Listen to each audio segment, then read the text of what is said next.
दही मंजरनामे के आज के शुमारे में हम पहुंचे हैं रामबन जिला के गूल इलाके में।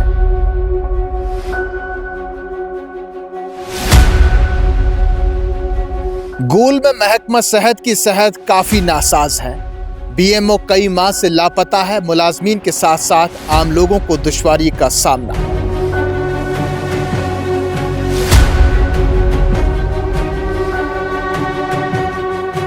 लोग कहते हैं एमएलए का वह दौरा भी नाकाम साबित हुआ। 15 दिनों के बाद फिर से इस अस्पताल का आकर जायजा लेने का वादा तो किया गया था, लेकिन वो आज तक वफा नहीं हुआ। वो आज भी लापता है। ऐसे में आम लोगों की ही जुबानी, आम लोगों की दर्द भरी कहानी सुनते हैं। गोल हॉस्पिटल की हालत ये है सर, आज हम इधर हॉस्पिटल जाते हैं, फिर उधर रेफर के सिवा और कुछ नहीं हमें मिलता है। इधर से जम्मू, रामबन वगैरह वगैरह में और कहीं भी नहीं बेचते हैं सर। ये खाली रेफर करते, इधर से दवाई तो है नहीं। इधर 4 महीने से कोई तनख्वाह नहीं है इनको, मुलाजमों को कोई तनख्वाह नहीं है। 4 महीने हो गए ऐसे। हमारी बिल पड़ी हुई है उधर, 2 साल से मेरी बिल पड़ी है। 4 महीने से बीएमओ साहब नहीं है इधर। कोई पता नहीं छुट्टी पे है या नहीं है, कहाँ पे है, किसी को कुछ पता नहीं है बीएमओ साहब कहाँ है। मेरी ये जो बिल है ये देख लो सर, इसमें पड़ी हुई है। 2 साल से मेरी बिल अभी तक नहीं निकल रही है। पिछले साल बीएमओ साहब गैस ले गए, उतना वो कोई 15-20 हज़ार दिया उनने अपना बिल। उसके बाद जो पिछला बिल है 2022-23 का, वो अभी तक नहीं मिला मुझे सर। अभी तक कभी कोई कर्जदार आता, कभी कोई हमें पैसे दे दो, कहाँ से लाएंगे? पूरा बिल फंसा हुआ अस्पताल में, अभी तक कोई एक्शन नहीं। मैं अपर दलवा वार्ड नंबर 6 में रहता हूँ। मेरा नाम बशारत हुसैन हजाम है और हमें वहाँ से नज़दीक पड़ता है हॉस्पिटल गूल। और जब हम हॉस्पिटल में आते हैं तो सुबह 8:30-9 बजे हम पहुँचते हैं और 11-12 बजे तक हम लाइन में रहते हैं। लाइन में रहने के बावजूद वहाँ 2 बंदे होते हैं जो पर्ची काटते हैं। वो बोलते हैं ऑनलाइन में टाइम लगता है, ऑनलाइन में टाइम लगता है, अभी साइड डाउन हो गई, ये हो गया, वो हो गया। तो हमारा दिन ज़ाया हो जाता है। अगर पर्ची मिल भी गई, अंदर डॉक्टर साहब के पास गए, उन्होंने पेशेंट को थोड़ा देखा, देखने के बाद एकदम रेफर, यहाँ से जाओ जी। अगर कान के डॉक्टर के पास बोलेंगे हमें कान का पेशेंट है, बोलेंगे कान का डॉक्टर यहाँ है ही नहीं, वो आपको जाना पड़ेगा यहाँ जम्मू, यहाँ मिलेगा रामबन। तो 4 बजे या 5 बजे यहाँ से हमें रेफ़र करते हैं। उस टाइम हमें कोई गाड़ी की सुविधा नहीं होती है, तो कहाँ हम रामबन जा सके। एम्बुलेंस बोलेंगे वो तो गई है, यहाँ एक ही एम्बुलेंस है, यहाँ तो तेल ही नहीं है, यहाँ तो खराबी है उसमें। तो फिर हमें 3,000 यहाँ से उस टाइम बुकिंग देना पड़ता है। वो भी अगर माना किसी ने तो फिर जाना पड़ता है हमें रामबन। लीडर तो बस जब इलेक्शन का टाइम आता है उस टाइम हर एक घर में जाते हैं।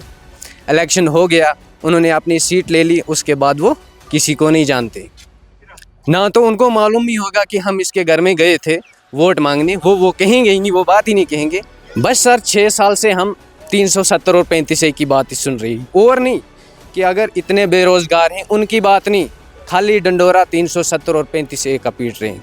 हर जगह कोई भी देखें हम वही, एमएलए के पास जाओ वही करेंगे। फ़िलहाल का टाइम हो गया, तब तक नया इलेक्शन आ जाता है, वो बात उनकी अधूरी होती है। क्या कह सकते हैं सर, वो गायब ही है। जब भी कोई भी बात होगी बीएमओ साहब के पास या किसी बच्चे चिल्ड्रन सर्टिफिकेट के उनका साइन होना चाहिए, तो हम आते हैं तो वापस चले जाते हैं, यहाँ से होता ही नहीं। आज आएगा, कल आएगा, जितने दिन का टाइम वो बताते रहते हैं, हम तो आते रहते हैं। अपना दिन हम तोड़ के जाते हैं।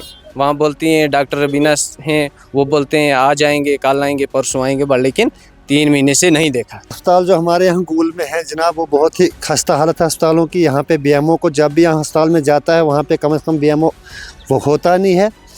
अगर हम कोई भी यहाँ पे किसी पेशेंट को लेकर जाते हैं तो बोलते हैं यहाँ से रेफर रामबन जाओ, और बीएमओ के पास जाते हैं वो बोलते हैं हमारे पास अगर कोई बीमार वैसा पेशेंट होता है जैसे कि किसी को ऑक्सीजन की प्रॉब्लम है, ऑक्सीजन मांगा जाए, बीएमओ को बोलेगा हमारे पास कौन सा ऑक्सीजन है, यहाँ पे कौन सा पेशेंट को ऑक्सीजन मिलेगा, वो तो मिलता नहीं है सर।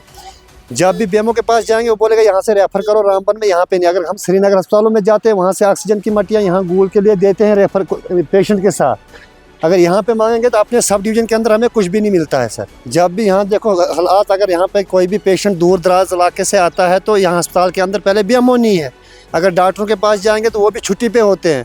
यहाँ तो छुट्टियाँ ही छुट्टियाँ हैं। सब डिवीज़न के अंदर तो जो बाहर के हॉस्पिटल होंगे छोटे मोटे, वहाँ पे कौन बैठेगा। यहाँ पे अगर कान का पेशेंट होगा उसको भी रेफर करते हैं रामबन के लिए, तो फिर जब बड़ा सीरियस ही पेशेंट होगा तो उसको कहाँ यहाँ पे देखा जाएगा। उसको तो पहली पर्ची बनी हुई होती है, इसको रेफर करो जम्मू या बनाल के लिए, तब तक वो पेशेंट की जो है वो डेथ रास्ते ही हो जाती है सर।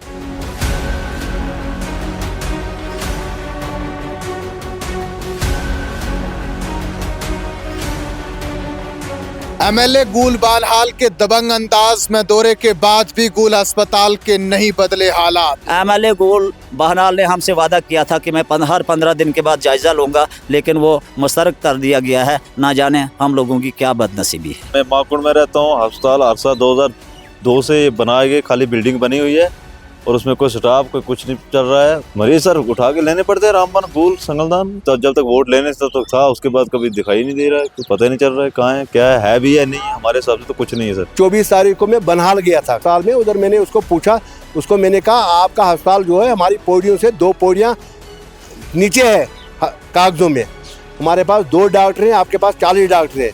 उसने कहा एक सदी 100 साल की होती है, आप 100 साल भी रहोगे तब भी हमारे मुकाबले में नहीं होगे। डीडीसी चेयरपर्सन में उसको मैंने बोला उधर नीचे, जिस दिन हम अस्पताल में इधर गए, अस्पताल में जब हमने उसको कहा, हमने कहा जनाब एक चीज़ करो, इधर इंजेक्शन लगा दो, तो किसी ने नहीं लगाया। फिर एक नेशनल कॉन्फ्रेंस का उधर एक वर्कर था, उसको मैंने कहा, उसने उसको डॉक्टर उठाया, उसने इंजेक्शन लगाया। उधर 10 वो बैठे हुए थे, वो कोई किसी ने इंजेक्शन नहीं लगाया। फिर मैंने डीडी पर्सन जो हमारी चेयरमैन शमशादा शाह है, उसको मैंने बोला, मैंने कहा कितनी सज़ा दोगे? कहने लगे नहीं अब नहीं लगेगी। तो मेरे ख्याल वो बढ़ी गई सज़ा तो कम नहीं हुई। नहीं, हेड से तभी ठीक होगा जब यहाँ पर कोई ऑफिसर बैठेगा। ऑफिसर यहाँ पर 6 महीने से कुर्सी खाली कोई नहीं है। यहाँ पर एक दिन एक शाम को एमएलए साहब आया था, दाड़ दवार देखा, उसको क्या है, उसका ये करूँगा, मैं वो करेंगे। उसके बाद ना हमें एमएलए देखा यहाँ का, तो नाम ने देखा बेहमूद साहब ही। एमएलए भी चले गया तो बेहमूद साहब उसके साथ ही चले गया। यार उनका कोई आपस में कोई सास बाग हुआ, इसीलिए एमएलए मतलब यहाँ पर कोई अफसर नहीं है यहाँ पर। क्यों 6 महीने से कुर्सी खाली है, उसको पूछने था यहाँ पर क्यों नहीं है। पहले यहाँ पर गवर्नर राज होता था, ठीक रहा, क्यों वहाँ पर उसके साथ अफसर यहाँ पर होते थे। जब गवर्नर राज था यहाँ पर 7 अफसर होते थे, कोई बेहमूद साहब इधर ड्यूटी देते थे। जब से हुकूमत आई कोई देखा ही नहीं हम इधर ड्यूटी देता। फिर क्या कहते, कहाँ से तनख्वाह निकालते, क्या करते।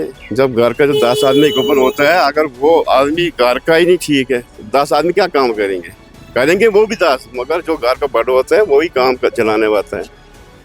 फिर वहाँ पर देखो आप, सफाई भी ऐसी है कि वहाँ पर जो दूर से बेचारे आते हैं, दाश मतलब डेढ़ा दाशन माखून लेंचा बुद्धन सरदार, मतलब यहाँ से लोग यहाँ आते हैं, काली मसा गागरा वो यहाँ पर आते हैं। मगर आगे ऑफिसर ही ना उधर कोई। बानहाल का अस्पताल बिल्कुल ठीक चल रहा है, गूल अस्पताल में कुछ भी नहीं है। इधर उस हिसाब में गूल अस्पताल कुछ भी नहीं है। बानहाल अस्पताल बहुत अच्छा चल रहा है। मगर यहाँ पर मैंने बोला, पहले बोला ना हमने, यहाँ पर ये सब जो होता है, ये जो हमारे एमएलए साहब होते हैं, बड़े बड़े अफसर होते हैं, उनकी वजह से यही नहीं है, ये चीज़ें यहाँ पर नहीं है। अगर हमारे एमएलए का यहाँ पर कोई आन जान होता, ये हाल नहीं होता गूल का। यहाँ पे जो छोटे बुखार वाले बच्चे हैं वो भी वापस जा रहे हैं, क्योंकि यहाँ का बीएमओ बगैर कमीशन के और कोई भी काम नहीं कर रहा है। वो भी अरसा 6 माह से जो है गैर हाजिर है। और यहाँ पे वो पर्ची लिख के दे रहे हैं कि जिस भी मेडिकल वाले के पास आपने जाना है, अगर वो पर्ची रिटर्न आप दिखाओगे, उस दुकान से ली होगी दवाई तो वैल एंड गुड, अगर नहीं ली होगी तो कोई इलाज मुआवजा नहीं है। नंबर 1।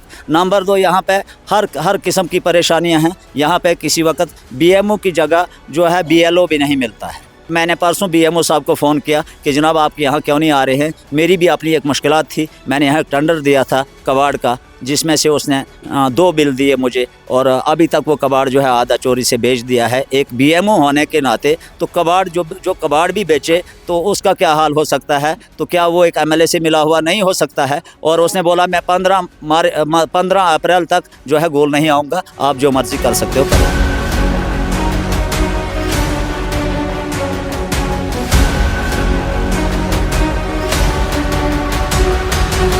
ऐसे में महकमा सेहत के बेहतरी के दावे जमीनी सतह पर किस तरह के साबित हो रहे हैं? आपने गूल की आवाम की जुबानी उनकी दर्द भरी कहानी सुनी, जहां लोगों ने यह कहा कि पिछले कई माह से बीएमओ की कुर्सी खाली है, वो यहाँ पर आते नहीं हैं। मुलाजमीन के साथ साथ आम लोगों को परेशानी है। न सिर्फ इस गूल के अस्पताल में लोगों को परेशानी का सामना करना पड़ रहा है, बल्कि पूरे सब डिवीज़न के अंदर जहां पर भी महकमा सेहत की जानिब से इदारे कायम किए गए हैं, उनमें भी दुश्वारियों का लोगों को सामना करना पड़ रहा है। एमएलए गूल बानहाल के दौरे को भी लोगों ने नाकाम करार दिया और कहा कि 15 दिन के बाद इस अस्पताल का फिर से जायज़ा लेने का दावा तो किया गया था, लेकिन तब से बीएमओ की तरह वो भी लापता हैं। ऐसे में आने वाले वक्त में इस बिगड़े हुए सेहत के निज़ाम को बेहतर बनाने के हवाले से अवामी मुंतखब नुमाइंदे किस तरह के इक़दाम उठाते हैं और जम्मू कश्मीर में डबल इंजन सरकार महकमा सेहत की बेहतरी के दावे ज़मीनी सतह पर उनको अमली जामा पहनाने की कोशिशों में किस तरह के इक़दाम करती है, ये तो आने वाला वक्त बताएगा।